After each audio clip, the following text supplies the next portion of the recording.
اعوذ باللہ من الشیطان الرجیم بسم اللہ الرحمن الرحیم واللاتی تخافون نشوزہن فعظوہن واہجروہن فی المضاجع واضربوہن فإن أطعنکم فلا تبغوا علیہن سبیلا ان اللہ کان علیا کبیرا۔ سورہ نساء کی آیت نمبر 34 کا یہ آخری حصہ ہے، اور اس آیت کے شروع کے حصے میں مرد کا قوام ہونا بیان کیا گیا تھا۔ یہ آیت کا آخری حصہ آیت نمبر 34 جس کا ترجمہ یہ ہے، اللہ تعالیٰ فرماتے ہیں واللاتی تخافون نشوزہن، اور وہ خواتین جن کے بارے میں تمہیں سرکشی کا اندیشہ ہو۔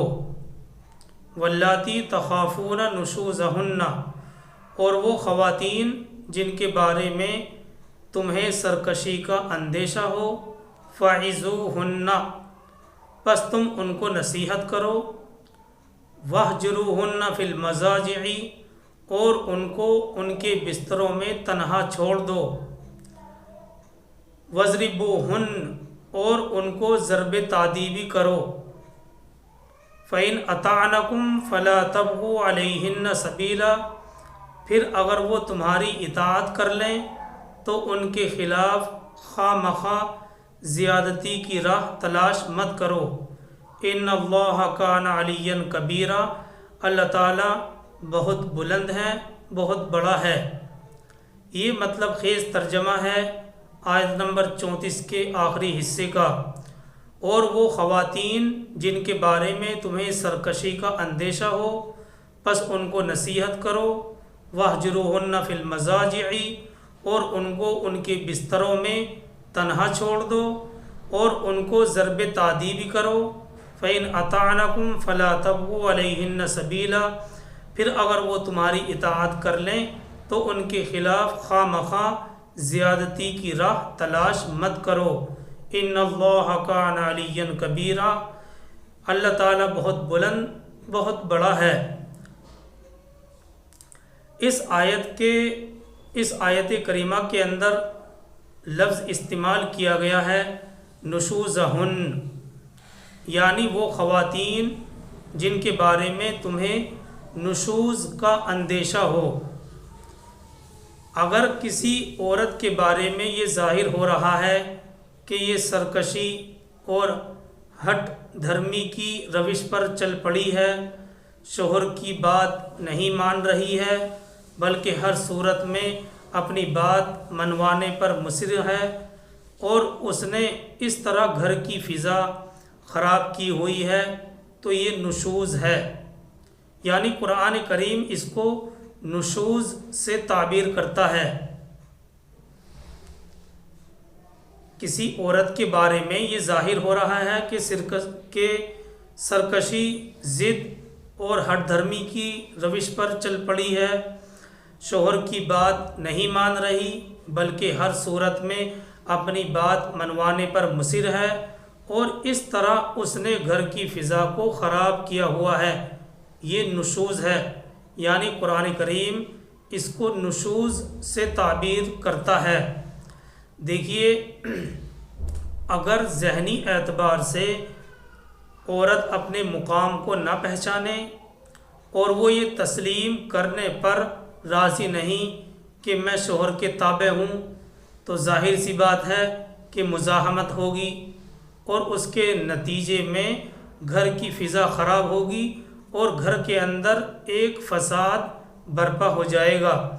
ایسی صورت میں مرد کو قوام ہونے کی حیثیت سے کچھ تادیبی ادب سکھانے کے لیے اختیار دیے ہیں قرآن نے، یعنی اللہ تبارک و تعالیٰ نے ایسی صورت میں مرد کو قوام ہونے کی حیثیت سے کچھ تادیبی اختیار دیے ہیں، اور ان تادیبی اختیارات کے 3 مراحل ہیں جو آیت کریمہ کے الفاظ سے سمجھ میں آتے ہیں۔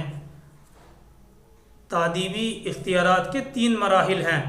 پہلا مرحلہ فعظوہن، یعنی یہ اس عورت کے بارے میں ہے جو سرکشی، ضد، ہٹ دھرمی کی روش پر چل پڑے، شوہر کی بات نہ مان رہی ہو بلکہ ہر صورت میں اپنی بات منوانے پر مصر ہو اور اس طرح سے اس نے گھر کی فضا خراب کی ہوئی ہو، تو اس کے بارے میں مرد کو قوام ہونے کی حیثیت سے اللہ تبارک و تعالیٰ نے کچھ تعدیبی اختیار دیے ہیں، اور ان تعدیبی اختیارات کے 3 مراحل ہیں۔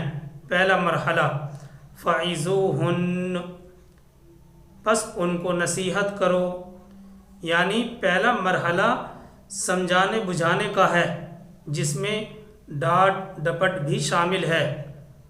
وَاہْجُرُوهُنَّ فِي الْمَضَاجِعِ، دوسرا مرحلہ، اور ان کو ان کے بستروں میں تنہا چھوڑ دو، یعنی دوسرے مرحلے میں اگر نصیحت اور ملامت سے کام نہ چلے تو دوسرا مرحلہ یہ ہے کہ ان سے اپنے بستروں کو الگ کر لو اور ان کے ساتھ میاں بیوی کا تعلق کچھ عرصے کے لیے منقطع کر دو۔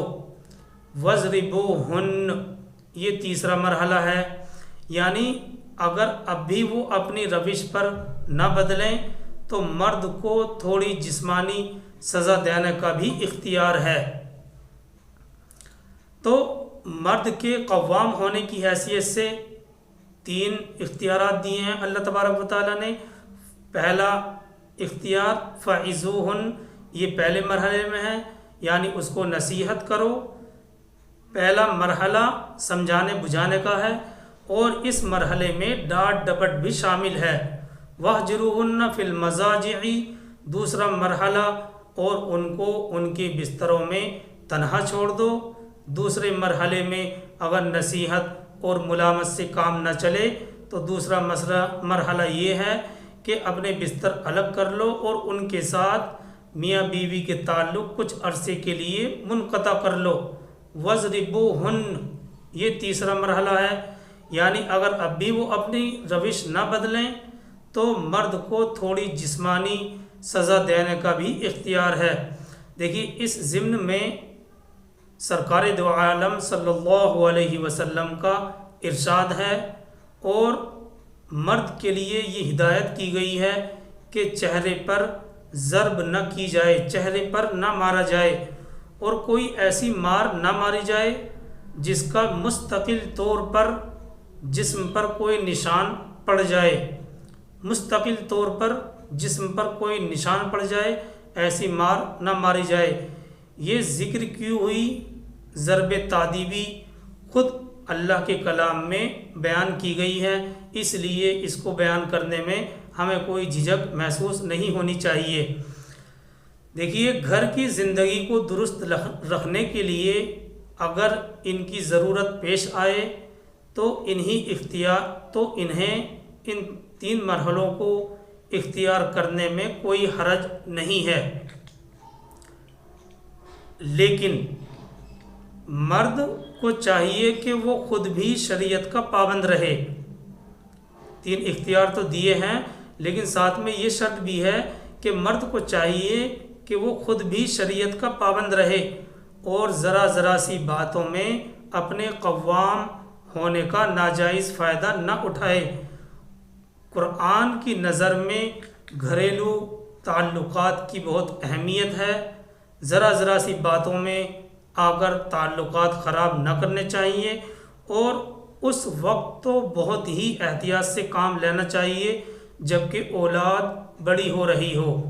اس سلسلے میں اس وقت تو بہت ہی احتیاط سے کام لینا چاہیے جبکہ ہماری اولاد بڑی ہو رہی ہے، کیونکہ میاں بیوی کے جھگڑے کا سب سے زیادہ غلط اثر اولاد ہی پر پڑتا ہے، کیونکہ اولاد ہی زیادہ قریب ہوتی ہے، تو سب سے زیادہ غلط اثر میاں بیوی کے جھگڑے کا اولاد پر پڑتا ہے۔ اس لیے مفسرین نے اس سلسلے میں بڑی وضاحت کی ہے۔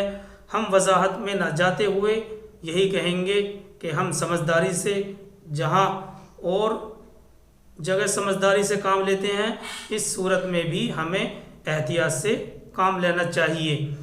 یہاں آیت نمبر 34 کی تفسیر مکمل ہوئی۔ یہ آیت نمبر 34 کی تفسیر یہاں پر مکمل ہو گئی ہے۔